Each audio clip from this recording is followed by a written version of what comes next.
پہلی بیوی سے جو 10 لڑکے تھے ان کے نام کچھ اس طرح سے ہیں: روبین، شمعون، لاوی، یہودا، زبولون، یساکار یا اسی کا نام اشکار بھی آتا ہے، دان، نفتالی، جاد اور عاشر۔ سورہ یوسف سورہ نمبر 12 آیت نمبر 83 سے 87 کا ترجمہ۔ یعقوب اسلام فرمانے لگے، بلکہ تم نے اپنے دل سے ایک بات بنا لی ہے، سو صبر ہی کروں گا جس میں شکایت کا نام نہ ہوگا۔ اللہ سے امید ہے ان سب کو مجھ تک پہنچا دے گا، وہ خوب واقف ہے، بڑی حکمت والا ہے۔ اور اس سے دوسری طرف رخ کر لیا اور کہنے لگے، ہائے یوسف، افسوس! اور غم سے ان کی آنکھیں سفید پڑ گئیں اور وہ گھٹا کرتے تھے۔ بیٹے کہنے لگے، بخدا تم ہمیشہ ہمیشہ یوسف کی یادگاری میں لگے رہو گے، یہاں تک کہ گھل گھل کر جاں بلب ہو جاؤ گے، یا یہ کہ بالکل مر ہی جاؤ۔ یعقوب اسلام نے فرمایا کہ میں تو اپنے رنج و غم کی صرف اللہ سے شکایت کرتا ہوں، اور اللہ کی باتوں کی اتنا میں جانتا ہوں تم نہیں جانتے۔ اے میرے بیٹو، جاؤ اور یوسف اسلام اور ان کے بھائی کی تلاش کرو، اور اللہ تعالیٰ کی رحمت سے نا امید مت ہو۔ بے شک اللہ کی رحمت سے وہی لوگ نا امید ہوتے ہیں جو کافر ہیں۔ معارف: جب تمام بھائیوں نے بنیامین کی مصر میں گرفتاری کا پورا واقعہ حضرت یعقوب اسلام کو سنایا اور یقین دلانا چاہا تو حضرت یعقوب اسلام نے فرمایا، یہ بات جو تم کہہ رہے ہو صحیح نہیں، تم نے خود بات بنائی ہے، مگر میں اب بھی صبر ہی کرتا ہوں، وہی میرے لیے بہتر ہے۔ اور آگے فرمایا، قریب ہے کہ اللہ تعالیٰ ان سب کو مجھ سے ملا دے گا۔ حضرت یعقوب اسلام نے اس دوسرے صدمے کے بعد صاحبزادوں سے اس معاملے میں گفتگو چھوڑ کر اپنے رب کے سامنے فریاد شروع کی اور فرمایا کہ مجھے سخت رنج و غم ہے۔ یوسف پر اور اس رنج و غم میں روتے روتے ان کی آنکھیں سفید ہو گئی، یعنی بینائی جاتی رہی یا بہت ضعیف ہو گئی۔ مقاتل ابن تفسیر نے فرمایا کہ یہ کیفیت حضرت یعقوب اسلام کی 6 سال رہی کہ بینائی تقریباً جاتی رہی تھی، پھر وہ خاموش ہو گئے، کسی سے اپنا دکھ نہ کہتے تھے۔ غم و اندوہ سے ان کا دل بھر گیا اور زبان بند ہو گئی۔ صاحبزادے والد کے اس شدید غم و اندوہ اور صبر جمیل کو دیکھ کر کہنے لگے کہ بخدا آپ تو یوسف کو ہمیشہ یاد ہی کرتے رہیں گے، یہاں تک کہ آپ بیمار پڑ جائیں اور ہلاک ہونے والوں میں داخل ہو جائیں۔ حضرت یعقوب اسلام نے صاحبزادوں کی بات سن کر فرمایا، میں تو اپنی فریاد اور رنج و غم کا اظہار تم سے یا کسی دوسرے سے نہیں کرتا، بلکہ اللہ جل شانہ کی ذات سے کرتا ہوں، اس لیے مجھے میرے حال پر چھوڑ دو۔ اور ساتھ یہ بھی فرما دیا کہ میرا یہ یاد کرنا خالی نہ جائے گا،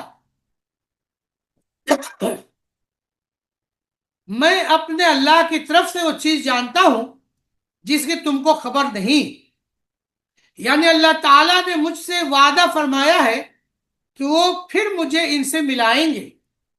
پھر فرمایا، اے میرے بیٹو، جاؤ یوسف اور اس کے بھائی کی تلاش کرو اور اللہ کی رحمت سے مایوس نہ ہو، کیونکہ اس کی رحمت سے بجز کافروں کو کوئی مایوس نہیں ہوتا۔ سورہ یوسف سورہ نمبر 12 آیت نمبر 88 سے 92 کا ترجمہ۔ پھر یوسف اسلام کے پاس پہنچے، کہنے لگے، اے عزیز، ہم کو اور ہمارے گھر والوں کو بڑی تکلیف پہنچ رہی ہے، اور ہم کچھ یہ نکمی چیزیں لائے ہیں، سو آپ پورا غلہ دے دیجئے۔ اور ہم کو خیرات دے دیجئے، بے شک اللہ تعالیٰ خیرات دینے والوں کو جزا دیتا ہے۔ یوسف اسلام نے فرمایا وہ بھی تم کو یاد ہے جو کچھ تم نے یوسف اور اس کے بھائی کے ساتھ کیا تھا جبکہ تمہاری جہالت کا زمانہ تھا؟ کہنے لگے کیا تم سچ مچ ہی یوسف ہو؟ انہوں نے فرمایا میں یوسف ہوں اور یہ میرا بھائی ہے، ہم پر اللہ تعالیٰ نے احسان کیا۔ واقعی جو شخص گناہوں سے بچتا ہے اور صبر کرتا ہے تو اللہ تعالیٰ ایسے نیک کام کرنے والوں کا اجر ضائع نہیں کیا کرتا۔ وہ کہنے لگے کہ بخدا کچھ شک نہیں کہ تم کو اللہ تعالیٰ نے ہم پر فضیلت عطا فرمائی اور بے شک ہم خطاوار تھے۔ یوسف اسلام نے فرمایا کہ نہیں، تم پر آج کوئی الزام نہیں، اللہ تعالیٰ تمہارا قصور معاف کرے اور وہ سب مہربان و زیادہ مہربان ہے۔ معارف: جب والد حضرت یعقوب اسلام نے اپنے صاحبزادوں کو حکم دیا کہ جاؤ یوسف اور اس کے بھائی کو تلاش کرو، تو انہوں نے تیسری مرتبہ مصر کا سفر کیا کیونکہ بنیامین کا وہاں ہونا معلوم تھا، اگرچہ حضرت یوسف اسلام کا وجود مصر میں معلوم نہ تھا، مگر جب کسی کام کا وقت آ جاتا ہے تو انسان کی تدبیریں غیر شعوری طور پر درست ہو چکی ہوتی۔ جب برادر یوسف والد کے حکم کے مطابق مصر پہنچے اور عزیز مصر سے ملے تو خوشامد کی گفتگو شروع کی، اپنی محتاجی اور بے کسی کا اظہار کیا کہ عزیز ہم کو اور ہمارے گھر والوں کو قحط کی وجہ سے سخت تکلیف پہنچ رہی ہے، یہاں تک کہ اب ہمارے پاس غلہ خریدنے کے لیے بھی کوئی مناسب قیمت موجود نہیں، ہم مجبور ہو کر کچھ نکمی چیزیں غلہ خریدنے کے لیے لائے ہیں، آپ اپنے کریمانہ اخلاق سے انہیں نکمی چیزوں قبول کر لیں اور ان کے بدلے میں غلہ پورا اتنا ہی دے دیں جتنا اچھی قیمتوں کے بالمقابل دیا جاتا ہے۔ یہ ظاہر ہے کہ ہمارا کوئی استحقاق نہیں، آپ ہم کو خیرات سمجھ کر دے دیجئے، بے شک اللہ تعالیٰ خیرات دینے والوں کو جزائے خیر دیتا ہے۔ حضرت یوسف اسلام نے جب بھائیوں کی یہ مسکنت آمیز الفاظ سنے اور شکستہ حالت دیکھی تو طبعی طور پر ان حقیقت حال ظاہر کر دینے پر مجبور ہو رہے تھے، اور واقعات کی رفتار کا انداز یہ ہے کہ حضرت یوسف اسلام پر جو اظہار حال کی پابندی من جانب اللہ تھی، اب اس کے خاتمے کا وقت بھی آ چکا تھا، اور تفسیر قرطبی و مظہری میں بروایت ابن عباس رضی اللہ عنہ نقل کیا ہے کہ اس موقع پر حضرت یعقوب اسلام نے عزیز مصر کے نام میں خط لکھ کر دیا تھا جس کا مضمون یہ تھا: من جانب یعقوب صفی اللہ ابن اسحاق ذبی اللہ ابن ابراہیم خلیل اللہ بخدمت عزیز مصر، اما بعد۔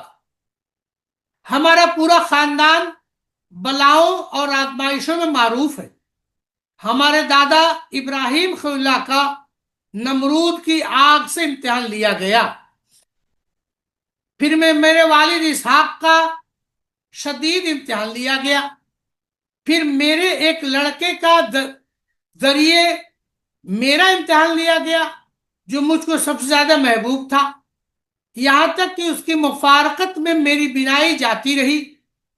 اس کے بعد اس کا ایک چھوٹا بھائی مجھ غم زدہ کی تسلی کا سامان تھا جس کو آپ نے چوری کے الزام میں گرفتار کر لیا، اور میں بتلاتا ہوں کہ ہم اولاد انبیاء ہیں، نہ ہم نے کبھی چوری کی ہے اور نہ ہماری اولاد میں کوئی چور پیدا ہوا۔ والسلام۔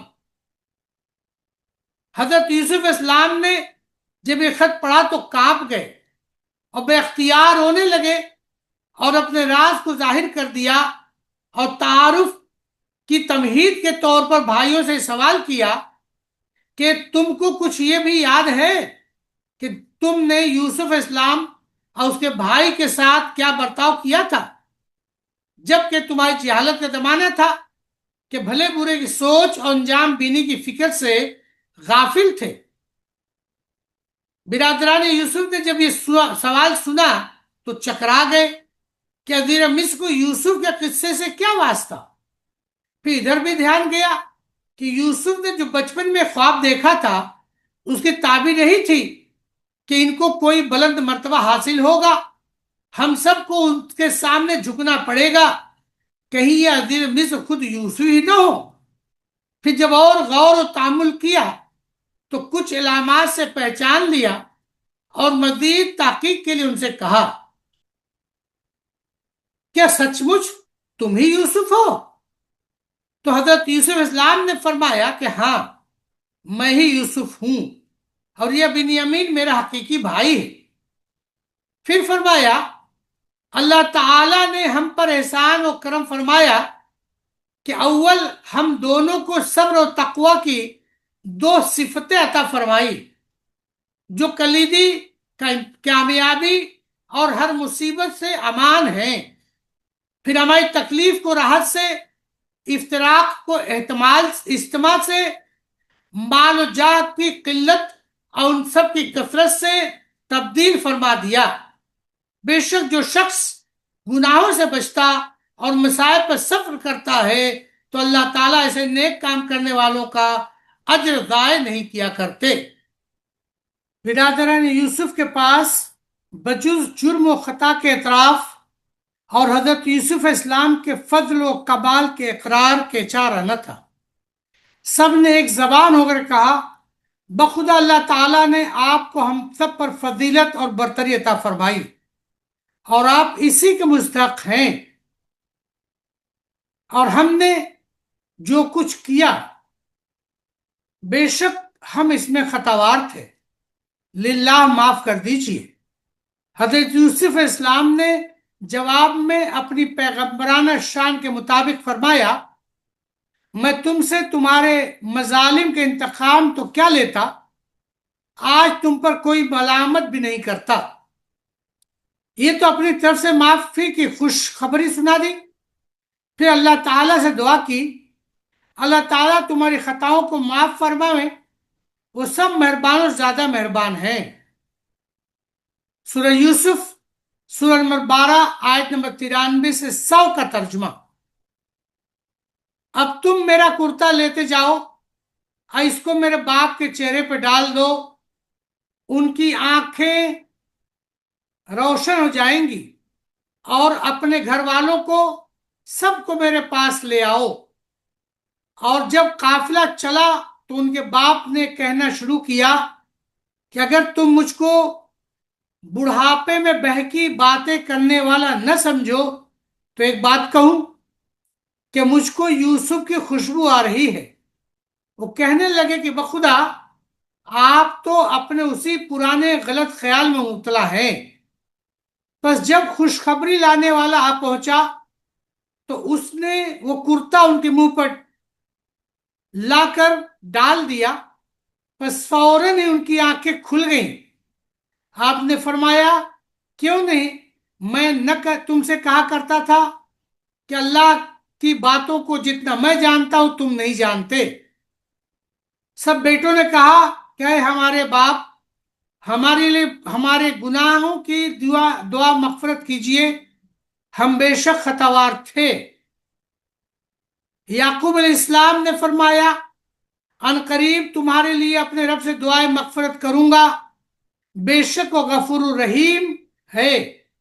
پھر جب سب کے سب یوسف اسلام پر پہنچے تو انہوں نے اپنے والدین کو اپنے پاس جگہ دی اور کہا، سب مصر میں چلیے، انشاءاللہ تعالی امن و چین سے رہیے، اور اپنے والد کو تخت پر اونچا بٹھایا، اور سب کے سب ان کے سامنے سجدے میں گر گئے، اور وہ کہنے لگے کہ اے ابا، یہ ہے میرے خواب کی تعبیر جو پہلے زمانے میں دیکھا تھا، میرے رب نے اس کو سچا کر دیا اور میرے ساتھ اس وقت احسان فرمایا جس وقت مجھ کو قید سے نکالا، اور بعد اس کے شیطان نے میرے اور میرے بھائیوں کے درمیان میں فساد ڈلوا دیا تھا، تم سب کو باہر سے لے آیا، بلا شبہ میرا رب جو چاہتا اس کی تدبیر لطیف کر دیتا ہے، بلا شبہ بڑا علم اور حکمت والا ہے۔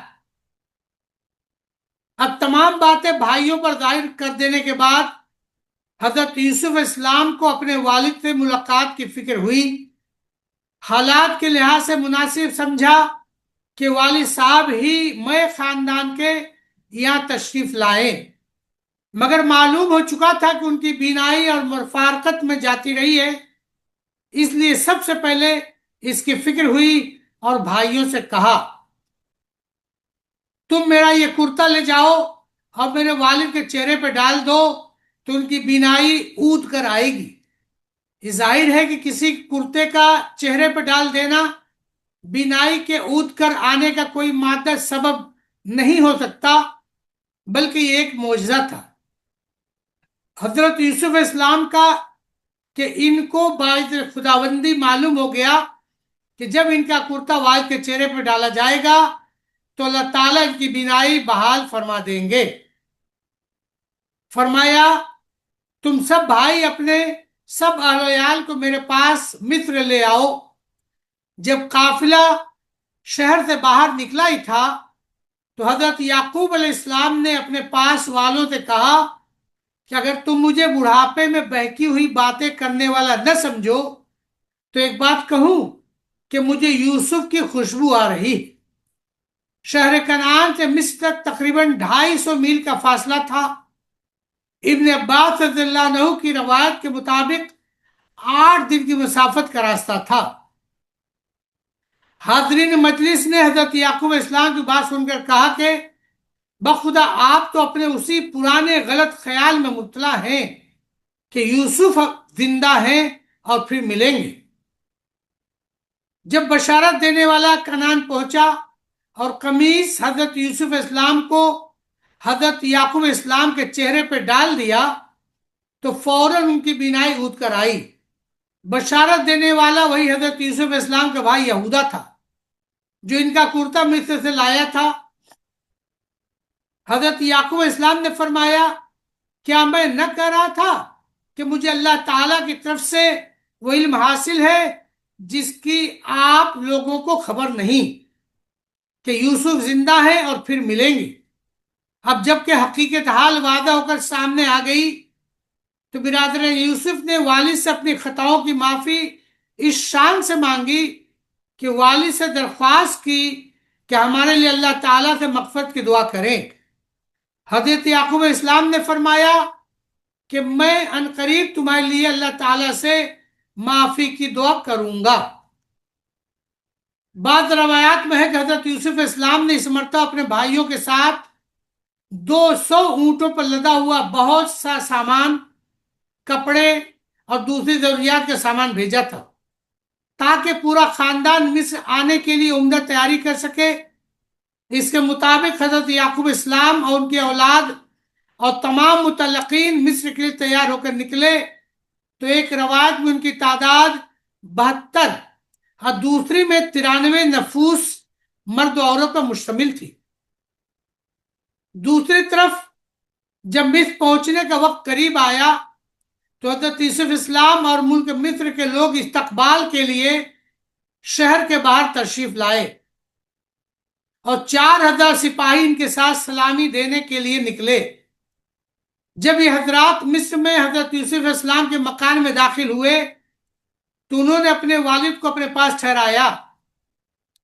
یہاں ذکر والدین کا ہے، حالانکہ حضرت یوسف اسلام کے والدین کا انتقال والدہ کا انتقال بچپن میں ہی ہو گیا تھا، مگر ان کے بعد حضرت یعقوب اسلام نے مرحومہ کی بہن لیہ سے نکاح کر لیا تھا جو حضرت یوسف اسلام کی خالہ ہونے کی حیثیت سے بھی مثل والدہ کی تھیں اور والد کے نکاح میں ہونے کی حیثیت سے بھی والدہ ہی کہلانے کی مستحق تھیں۔ حضرت یوسف اسلام نے سب خاندان کے لوگوں سے کہا کہ آپ سب باعث خداوندی مصر میں بے خوف و خطر بغیر کسی پابندی کے داخل ہو جائیں۔ حضرت یوسف اسلام نے اپنے والدین کو اپنے تخت شاہی پر بٹھایا، والدین اور سب بھائیوں نے حضرت یوسف علیہ السلام کے سامنے سجدہ کیا۔ حضرت عبداللہ بن عباس رضی اللہ عنہ نے فرمایا کہ یہ سجدہ شکر اللہ تعالیٰ کے لیے کیا گیا تھا، حضرت یوسف علیہ السلام کو نہیں تھا۔ اور بعض حضرات نے فرمایا کہ سجدہ عبادت تو ہر پیغمبر کی شریعت میں غیر اللہ کے لیے حرام تھا، لیکن سجدہ تعظیم انبیاء اور سابقین کی شریعتوں میں جائز تھا، شریعت اسلام میں ذریعہ شرک ہونے کی بنا پر ممنوع ہو گیا، جیسا کہ صحیح حدیث میں مذکور ہے کہ کسی غیر اللہ کے لیے سجدہ حلال نہیں۔ حضرت یوسف علیہ السلام کے سامنے جب دونوں ماں باپ اور 11 بھائیوں نے بیک وقت سجدہ کیا تو ان کا اپنا وہ بچپن کا خواب یاد آ گیا۔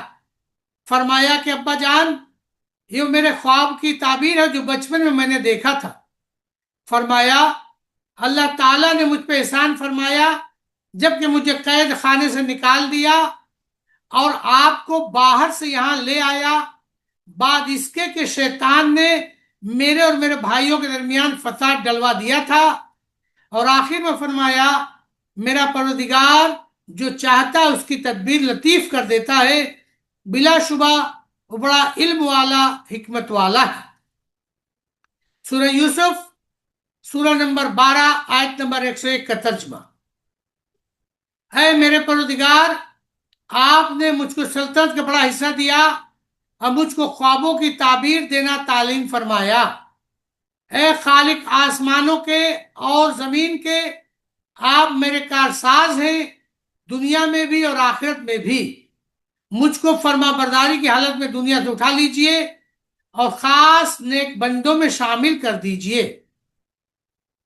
خلاصہ اس کے بعد سب ہنسی خوشی رہتے رہے، یہاں تک کہ حضرت یعقوب علیہ السلام کی عمر ختم پر پہنچی اور بعد وفات ان کی وصیت کے مطابق ملک شام لے جا کر اپنے بزرگوں کے پاس دفن کیے گئے۔